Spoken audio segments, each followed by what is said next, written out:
Every God of War had power fantasy when it comes to Kratos, meaning that you go into fights and you feel really strong. You feel powerful, you feel like you can take them on, you feel like you can take anything on, no matter how small, no matter how big, it's like Kratos can handle it.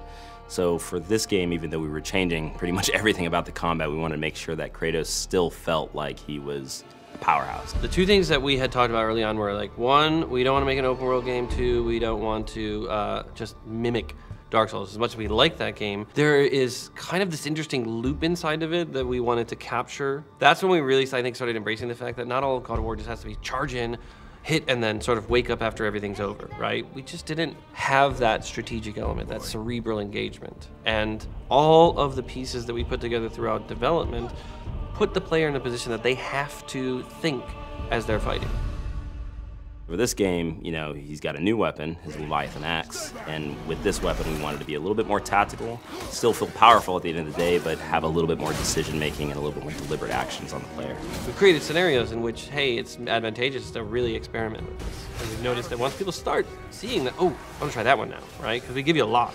We want to make sure that, hey, when you win this fight, did you win it slightly different than this other player won the fight? Maybe you kicked them into a wall, stunned them, and grabbed them. Maybe you tripped them and then slammed your axe on top of them to split them in half. There's multiple ways to handle enemies this game. But I love the kind of trick shot stuff with the axe. So like throwing and tripping the character and then repositioning myself to put another character between me and the axe, recalling the axe and taking the character from the ground, popping him up, hitting another character in that line from behind, grabbing and then comboing that, launching him up, and then throwing a runic attack on him.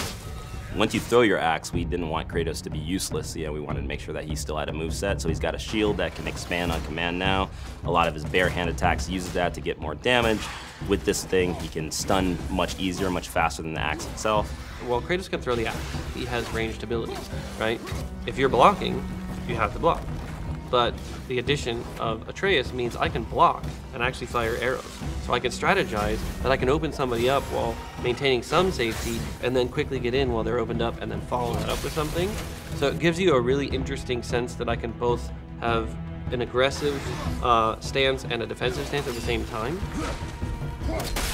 God of War was, the boat deck, right? On the Hydra ship, one section, bam, you already understand kind of all of the base combat stuff, and then we incorporate a little bit of magic later. So this was far more ambitious, and I think honestly, the audiences are more adept at games. They've played a lot more games. The game industry has progressed and matured, so people are looking for inherently a greater depth to the games that they're playing.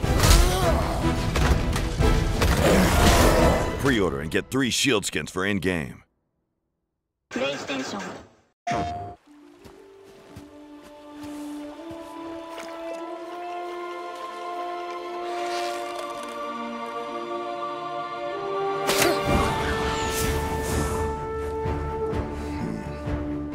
My son, we do not fight because the world makes us fight.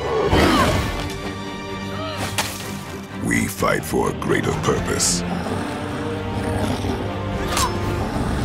We forge into the unknown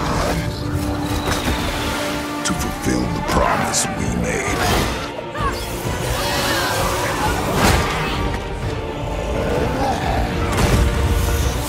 No matter the darkness, nothing will stand in our way.